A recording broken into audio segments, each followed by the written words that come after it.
अध्यात्म अपनी आत्मा के ऊपर अधिकार कैसे किया जाए ये सिखाता है।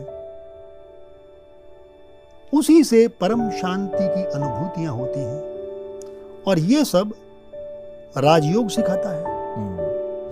इस आसुरी माया के जाल से निकलना, काम क्रोध लोभ मोह अहंकार, इनसे बाहर निकलना, ये है असली आध्यात्म और ये राजयोग में सिखाया जाता है। 500 के 4 नोट निकाले, 2000 रुपया निकाले और विंडो पे जाके बोले बुकिंग क्लर्क से, भाई एक टिकट देना। कहाँ का टिकट लेना भाई? नहीं तू बस मुझे टिकट दे दे। क्या वो टिकट देगा? संभव नहीं है। पहले तो ये पता होना चाहिए कि हम खड़े कहाँ हैं, दूसरा हमें ये पता होना चाहिए कि हमें जाना कहाँ है। ब्रह्मा कुमारी संस्था में आपने क्या अनूठा चीज देखा, क्या चीज आपको यहाँ अच्छी लगी? अपनेपन की भावना, मैं कौन हूं इसे जानना, परमात्मा कौन है उसे जानना।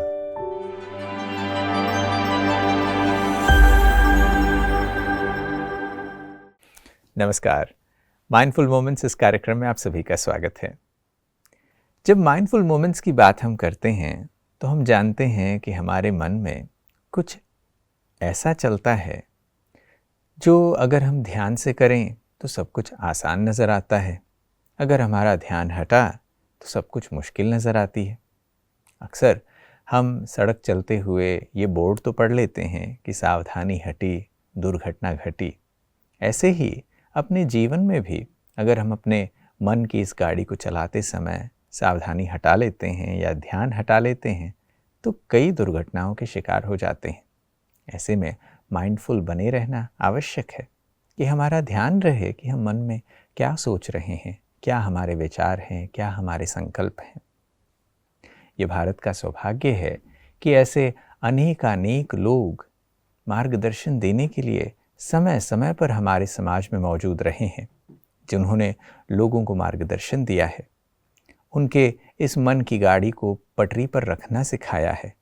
जब भी लोग रास्ते से भटके हैं तो उन्हें वापस रास्ते पर ले आने का प्रयास किया है। आज माइंडफुल मोमेंट्स में हम एक ऐसी ही महान हस्ती से बातचीत करने वाले हैं। हमारे साथ स्टूडियो में जुड़ रहे हैं महामंडलेश्वर श्री कमल किशोर जी महाराज। सहारनपुर से आज हमारे बीच में आए हैं। आइए करते हैं उनसे बातचीत। स्वामी जी, आपका स्वागत है। सर्वप्रथम तो जब हम किसी ऐसे व्यक्तित्व से मुलाकात करते हैं जो आध्यात्म जगत में हैं, तो जनमानस में स्वाभाविक तौर से एक श्रद्धा का भाव उमड़ता है। आम जन जीवन में अनेक साधनाएं करते हैं, बहुत बड़ी बड़ी चीज़ें हासिल करते हैं। कई कला के क्षेत्र में कर सकते हैं, कोई किसी और क्षेत्र में कर सकते हैं, कोई फाइनेंसेस में बहुत अच्छा करता है, कोई बिजनेस में अच्छा करता है। मगर जो श्रद्धा अध्यात्म के क्षेत्र में लोगों में देखकर जो भाव उत्पन्न होता है, वो किसी और क्षेत्र में साधना करने वालों के प्रति इतनी स्वाभाविकता से नहीं निकलता। एप्रिसिएशन ज़रूर होता है मगर वो श्रद्धा का भाव नहीं उमड़ता। क्या वजह है इसके पीछे? हर मानव शांति चाहता है। पानी को आप जितना भी मर्जी गर्म कर लें, उसका स्वभाव है धीरे धीरे धीरे शीतल हो जाना। अग्नि का स्वभाव है ऊपर की ओर उठना। इसी तरह से मानव का स्वभाव है शांत। लेकिन इस समय पूरा विश्व अशांत हो चुका है। हर आदमी चाहता है मुझे सत्ता मिले, चाहे धन की सत्ता मिले, चाहे धर्म की सत्ता मिले, शक्ति की सत्ता मिले, सत्ता चाहता है, दूसरे मेरी बात माने। आध्यात्म इसके विपरीत है। आध्यात्म कहता है कुछ नहीं पाना, कुछ नहीं चाहिए। या तो परमात्मा को पकड़ लो, भगवान शिव को पकड़ लो, या परमात्मा को छोड़ दो। या परमात्मा पे सब कुछ छोड़ दो और या परमात्मा को छोड़ दो। अध्यात्म अपनी आत्मा के ऊपर अधिकार कैसे किया जाए ये सिखाता है। उसी से परम शांति की अनुभूतियां होती हैं। सुख और दुख की अनुभूतियों से व्यक्ति परे चला जाता है। और ये सब राजयोग सिखाते जानता है। आध्यात्म देना जानता है, लेना नहीं जानता। प्रेम की भाषा, स्नेह की भाषा, वास्तव में इसकी कोई भाषा ही नहीं है। नेत्रों से प्रेम बरसता है। कभी आप किसी सदगुरु को ध्यान से देखें, बाबा की निर्निमेष झांकती हुई चित्र को देखें, वो भी आपकी आंखों में झांकते हुए दिखाई देंगे। बिल्कुल। वहां से आप कुछ लेते हैं। एक बार सवाल हमसे किया था किसी ने कि आप प्रजापिता ब्रह्मा बाबा की चित्र के सामने बैठ जाते हो, क्या मिलता है? हमने कहा देखिए, आंखें देती भी हैं, आंखें लेती भी हैं। लेने का तरीका आना चाहिए। अब बाहर सूर्य निकल रहा हो, प्रकाश हो, और हम अंधेरे कमरे में बैठ जाएं, हमें क्या पता सूर्य का प्रकाश कहाँ है? सुगंध फूलों की चारों तरफ फैली हो, हम नाक पे रुमाल रखें और फिर निकल जाएं, तो फिर नहीं पता। तो गलती किसकी है? सुगंध की है? नहीं। सूर्य की है? नहीं, स्वयं की गलती। हमारी स्वयं की है। हमें लेने की ताकत होनी चाहिए, शक्ति होनी चाहिए हमारे भीतर, तो हम बाबा की आंखों से बहुत कुछ ले लेते हैं और बाबा हमें बहुत कुछ दे देते हैं। बिल्कुल। ये है आध्यात्म की बात। आम आदमी को ये बात समझ में नहीं आती, क्योंकि वो भौतिकता में खोया हुआ है। भौतिकता में खोया हुआ है। माया ने उसको उलझा रखा है अपने जाल में। इस आसुरी माया के जाल से निकलना, काम, क्रोध, लोभ, मोह, अहंकार, ये 5 कहे गए। हम 5 नहीं, हम कहते हैं हजारों हैं। इनसे बाहर निकलना, ये है असली आध्यात्म, और ये राजयोग में सिखाया जाता है। बिल्कुल। स्वामी जी, जब आप ये बात कहते हैं तो समझ में आता है कि एक व्यक्ति इस कारण से भी उस आदर के भाव से, श्रद्धा के भाव से आध्यात्मिक व्यक्तित्वों के प्रति आकर्षित होता है, उनके प्रति श्रद्धा का भाव उमड़ता है। आज जब हम देखते हैं, समय ऐसा है कि अनेकानेक लोग आज वही चीज़ों को सत्य मानते हैं जो दिख रहा है, जो बाहरी आवरण है, उन चीज़ों को सत्य मान रहे हैं।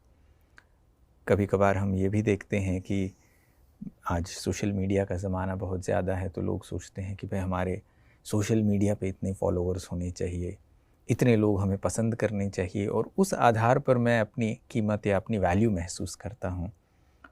अगर उदाहरण के तौर पर कोई वीडियो डाल दिया जाए उस पर, या फ़ोटो मैं अपलोड कर दूँ, उस पर लाइक नहीं मिले या किसी ने उस पर कमेंट नहीं किया, तो लोग उदास हो जाते हैं।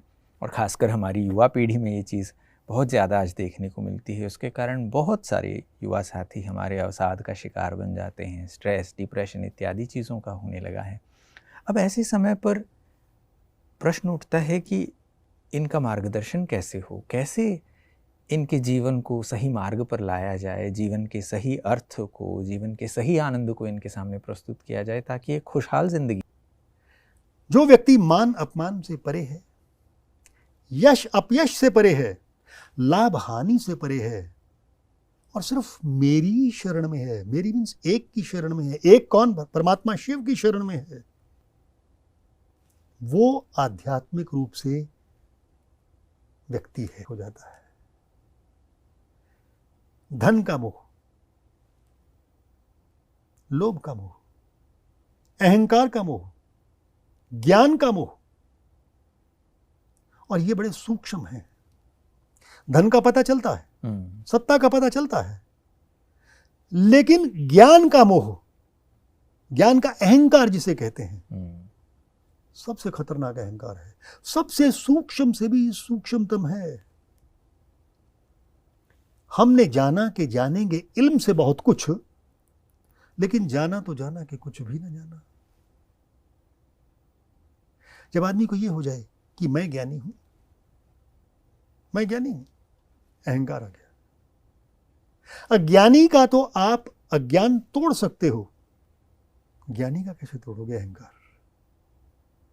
इसीलिए सबसे पहला गुण जो विनम्रता का सिखाया जाता है, प्रेम का सिखाया जाता है, वो प्रजापिता ब्रह्मा कुमारी ईश्वरीय विश्वविद्यालय में सिखाया जाता है। कोई घमंड नहीं, कोई अभिमान नहीं, कोई गर्व नहीं। जो करवा रहा है, हे परमात्मा, हे ईश्वर, हे सदाशिव, निराकार, तू ही करवा रहा है, हम तो एक माध्यम हैं। इतनी सी बात। और वैसे श्री जी, एक बात और आपसे कहना चाहूंगा, मैं क्या और मेरी औकात क्या, अहंकार नहीं होना चाहिए। इस पृथ्वी पर 1000 करोड़ से लोग ऊपर हैं, और ऐसी ही कई पृथ्वियां, कई सूर्य इस ब्रह्मांड में मौजूद हैं। श्री गुरु नानक देव जी एक बात कहते हैं, पाताला पाताल लख, आगासा आगास, उड़क उड़क पाल थके, वेद कहणिक बात, सहस 18 कहण कतेबा, असलु एक तात, लेखा होय ता लिखिया, लेखा होय विनाश। पाताला पाताल लख, लाखों ही पाताल हैं, लाखों ही आकाश हैं। अगर इनका लेखा लिखने बैठ जाऊं, मैं समाप्त हो जाऊंगा, पृथ्वी पूरी समाप्त हो जाएगी, पूरे जंगलों की कलम, पूरे समुद्र की स्याही सब समाप्त हो जाएगी। लेकिन उसका लेखा, यानी उसके गुणों को, उस परमात्मा को मैं नहीं लिख सकता, क्योंकि मेरी एक सीमा है और परमात्मा असीम है, अनंत है, मैं नहीं लिख सकता। अब इस पृथ्वी का एक छोटा सा भाग एशिया, एशिया का एक छोटा सा भाग भारत, भारतवर्ष का एक छोटा सा भाग राजस्थान, राजस्थान का एक छोटा सा जिला सिरोही, सिरोही जिले का एक छोटा सा भाग आबू रोड, और आबू रोड के एक छोटे से इस स्टूडियो में बैठे आप और मैं, अगर एक हम मैप बना लें, यहां पे नक्शा बना लें और पेन लेके उसका पॉइंट वहां रखें, वो पॉइंट बड़ा होगा, हम फिर भी छोटे होंगे। अखबार के कोई नहीं पूछेगा मैं क्या, मेरी औकात क्या, गर्व किस बात का, अभिमान किस बात का नहीं करना है। ज्ञान का अहंकार, सूक्ष्मतम अहंकार नहीं करना है। ज्ञान सिखाता है विनम्र होना, प्रेम करना सिखाता है, जोड़ना सिखाता है। एक और बात आपको कहता हूं, बहलोल नाम के एक व्यक्तित्व हुए हैं, सूफी फकीर। वो कहते थे, ऐसा देखी काती अत घनी, जो एक के दो करे। काती माना तलवार। मैंने ऐसी तलवार देखी जो जिसे भी जहां भी लगा दो काट के दो कर देती है।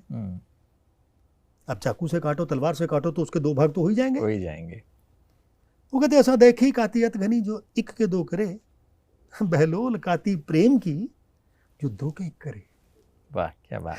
प्रेम की तलवार चला के देखो, दो दिल एक हो जाते हैं, दो देश एक हो जाते हैं। लेकिन प्रेम होना चाहिए। सच्चा प्रेम और झूठा प्रेम वाली बात छोड़ दीजिए। प्रेम तो प्रेम है ना, वो सच्चा है ना झूठा है, प्रेम तो प्रेम है, करने वाला चाहिए।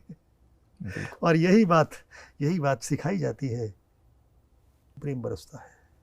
दादियों की जो प्रेम की भाषा है ना, दादी प्रकाशमणि जी ले लीजिए, दादी जानकी जी ले लीजिए, दादी गुलजार ले लीजिए, सबसे हम मिले भी हैं। जो उनके चेहरे से एक ओज उनके चेहरे पे है, एक प्रेम उनके चेहरे पे जो झलकता है, अपनेपन की भावना झलकती है। वो यही कहती है, ये तुम्हारा अपना घर है, ये बाबा का घर है, तुम्हारा अपना घर है। अपनत्व की जो भावना है, ये प्रेम की भावना है। तू और मैं दोनों के बीच की खाई दीवार को मिटा दिया जाता है। और ये बहुत बड़ी बात है, बहुत बड़ी बात है। स्वामी जी, ये बात समझ में आती है कि आज जो प्रासंगिक दुनिया में लोग कोशिश कर रहे हैं कि ये मिले, ये करूं, लाइक नहीं मिले तो मैं परेशान हूं।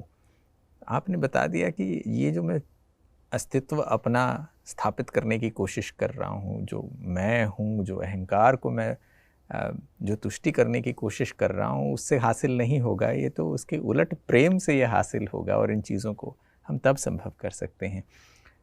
आप ब्रह्मा कुमारी इस परिवार में आए हैं, आपने जैसे अभी कहा कि आप दादियों से मिले हैं, यहाँ की व्यवस्थाओं को आपने देखा, अनेक लोगों से आपकी चर्चाएं हुई हैं। क्या चीज़ है, विश्व में अनेक संगठन है जो बेहतर करने का कार्य कर रही हैं, मानवता को एक मार्ग दिखाने का कार्य कर रही हैं, लोक कल्याण के लिए कार्य कर रही हैं। ब्रह्मा कुमारी संस्था में आपने क्या अनूठा चीज़ देखा, क्या चीज़ आपको यहाँ अच्छी लगी? अपनेपन की भावना, मैं कौन हूं इसे जानना, परमात्मा कौन है उसे जानना, उस शक्ति को जानना। आम आदमी के जीवन में क्या घटित हो रहा है, इस तरह से कि एक आदमी रेलवे स्टेशन पर जाए, 500-500 के 4 नोट निकाले, 2000 रुपया निकाले और विंडो पे जाके बोले बुकिंग क्लर्क से, भाई एक टिकट देना। वो कहेगा कहाँ का दूं? नहीं तू पैसे रख, 2000 रुपये रख, टिकट दे दे। अरे कहाँ का टिकट लेना है भाई? नहीं तू बस मुझे टिकट दे दे। क्या वो टिकट देगा? संभव नहीं है। संभव नहीं है। पहले तो ये पता होना चाहिए कि हम खड़े कहाँ हैं, दूसरा हमें ये पता होना चाहिए कि हमें जाना कहाँ है, कहाँ जाना है, किसे पाना है, हम आए कहाँ से हैं। हम कहे जा रहे हैं टिकट दे दे, कहाँ का टिकट दे? हमें जाना है लेकिन पता नहीं कहाँ जाना है। किसके वंशज हैं हम? उस परमात्मा शिव के वंशज हैं, उस शक्ति के ज्योतिपुंज के हम एक ज्योतिपुंज का हम भाग हैं। अब लोग कहते हैं दिखाओ कहाँ है वो ज्योतिपुंज, कहाँ है तुम्हारा परमात्मा? तो श्री जी, मैं आपसे एक बात कहना चाहता हूं कि यहाँ रोशनी है, बिल्कुल है। इस रोशनी से पंखे भी चलते हैं, एसी भी चलता है, बिल्कुल चलता है। इस रोशनी से प्रेस भी चलती हैं, इस रोशनी से ओवन भी चलते हैं, हर चीज आजकल विद्युत से चलती है। लेकिन क्या विद्युत दिखाई देती है? नहीं। तारों के भीतर जब तक आप उसे छू ना लें, आपको करंट ना लग जाए, क्या हमें पता चलता है कि इसमें विद्युत है? नहीं। खाली तारें चल रही हैं, हमें नहीं पता है कि इसमें विद्युत है या नहीं है। लेकिन विद्युत भी कहीं से आ रही है ना, करंट कहीं से तो आ रहा है। वो करंट का जो सोर्स है वो है परमात्मा। देखने के लिए हमें अनुभव चाहिए, यानी पंखा चाहिए, एक बल्ब चाहिए, एक ट्यूबलाइट चाहिए। और अगर वो हमारे पास उपकरण नहीं है तो हम कैसे देख पाएंगे? फिर लोग एक प्रश्न ये भी पूछ लेते हैं, आपके पास भी ऐसा ही प्रश्न आता होगा कि परमात्मा को हम भोग लगाते हैं, क्या परमात्मा तक पहुंच जाता है? खाता है परमात्मा कोई? बोले हम तो खाते देखा नहीं कभी उनको। हम कहते हैं नहीं देखा, हम दिखाते हैं। आपके पास मोबाइल है? बिल्कुल है। मोबाइल में आप एक फोटो कहीं से ट्रांसफर करें, 1, 2, 5, 10, 50, एक वीडियो भी ट्रांसफर कर लें और एक साउंड भी ट्रांसफर कर लें। अब क्या मोबाइल को तोले, वजन बढ़ा या घटा? कुछ नहीं हुआ, उतना ही रहा। उतना ही है ना, लेकिन उसके अंदर कुछ चला तो गया। बिल्कुल। एक होता है सूक्ष्म रूप, एक सूक्ष्मतम रूप, एक उससे भी अति सूक्ष्म से सूक्ष्मतम रूप। परमात्मा ने अगर वो आपका भोग स्वीकार किया है तो वो अन्न नहीं रहा, वो प्रसाद बन गया, वो प्रसाद बन गया।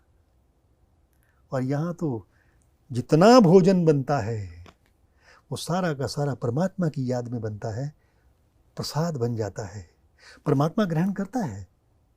अब मेरी आंखों की लिमिट है, नहीं देख पाता, मेरे कानों के सुनने की लिमिट है, नहीं सुन सकता, मैं परमात्मा की आवाज को नहीं सुन सकता। तो उसको सुनने के लिए, उसको देखने के लिए, इसीलिए कहा जाता है दिव्य दृष्टि। दिव्य दृष्टि पैदा करो। कहां से आएगी?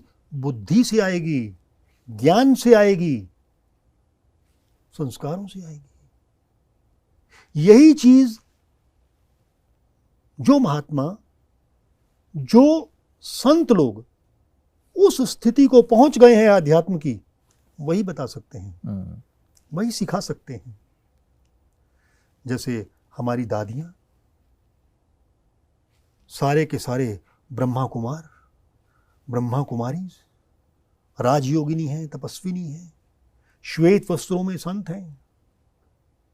बाबा गुरिंदर सिंह जी जो वहां पर डेरा ब्यास चलाते हैं, हम उनसे भी मिलते हैं जाके, उनके चेहरे पे भी एक नूर है और प्रेम झलकता है, प्रेम झलकता है। या वहां तो एक के चेहरे पे झलकता है, यहां सभी के चेहरों पे झलकता है, यहां सारे के सारे संत नजर आते हैं। और फिर जो एक अनुभव होता है, अगर आप श्री जी मुझसे कहें कि मैं शब्दों में आपको सुना दूं, तो मैं गूंगा हूं।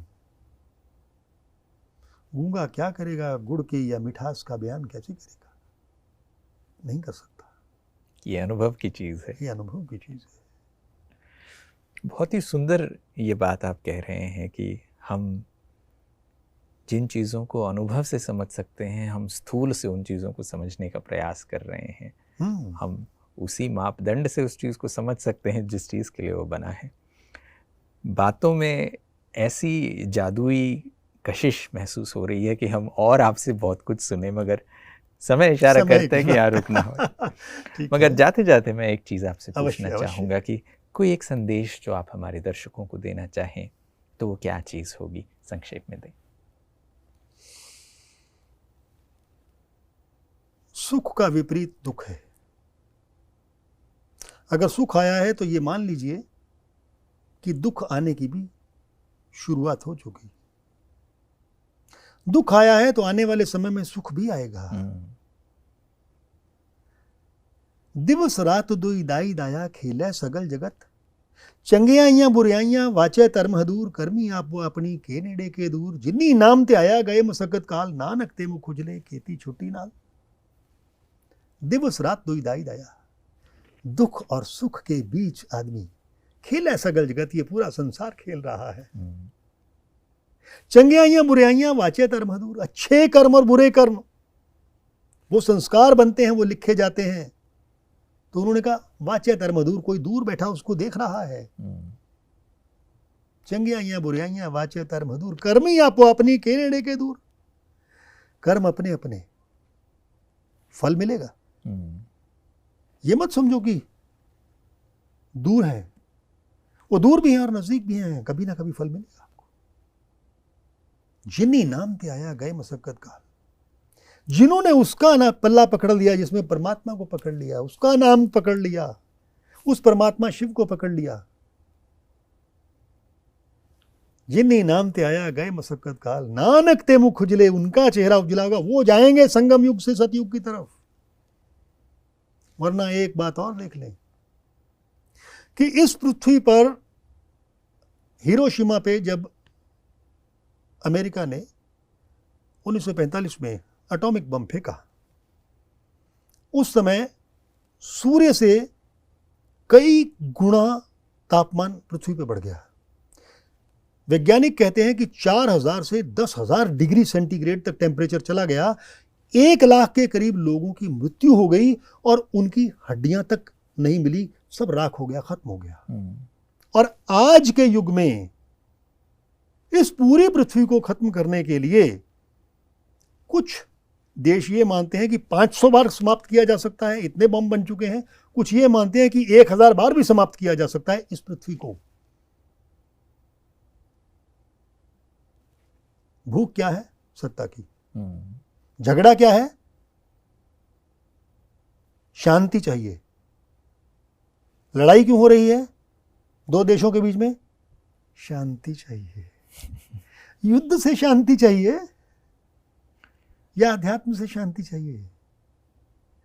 युद्ध से आज तक किसी को शांति नहीं मिली। तो हम तो सभी को यही संदेश देना चाहेंगे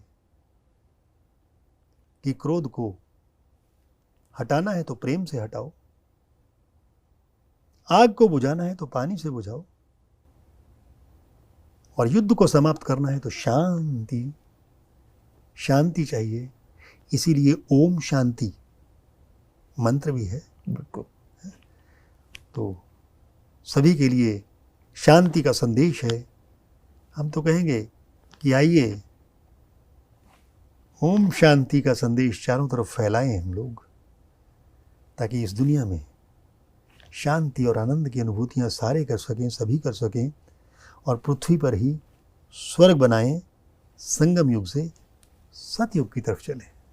वाह, कितनी खूबसूरत बात ये आपने कही। और आपका ये संदेश मैं समझता हूँ हर एक के दिल में घर करेगा। हर एक व्यक्ति इस बात को समझ पा रहा है कि हम जो प्रयास आज तक करते आ रहे हैं कि भाई हम दुनिया में शांति लाना चाहते हैं, और हम हथियारों के ढेर पर बैठकर सोचते हैं कि इससे शांति होगी, युद्ध से शांति होगी, खुशहाली होगी, वो संभव नहीं है। ये शांति हमारे अपने अंदर स्थापित करने की ज़रूरत है। शांति के मार्ग पर चल के हम सही में युग परिवर्तन कर सकते हैं, एक सुख की दुनिया ला सकते हैं। आज आप आए और आपने हमारे सभी दर्शकों को अपनी शुभ प्रेरणाएं और आशीर्वचन दिए, इसके लिए बहुत बहुत धन्यवाद। नमस्कार। ओम शांति। दोस्तों, स्वामी जी से बात करते हुए इस बात का एहसास हो रहा है कि जीवन में कितना सब कुछ करने की आवश्यकता है, और वो सब कुछ करना फिजिकली करने की चीज़ नहीं है।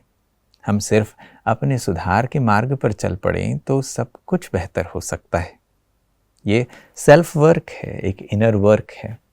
हम अपने आंतरिक चीज़ों पर कार्य करना शुरू करें तो बाहर भी सब कुछ बदलेगा। आज के माइंडफुल मोमेंट्स में आपने उनके वचनों से बहुत सारी चीज़ें स्वयं के लिए ली होंगी, ऐसी आशाएं करता हूँ। आज के लिए बस इतना ही, फिर मुलाकात होगी, तब तक के लिए नमस्कार।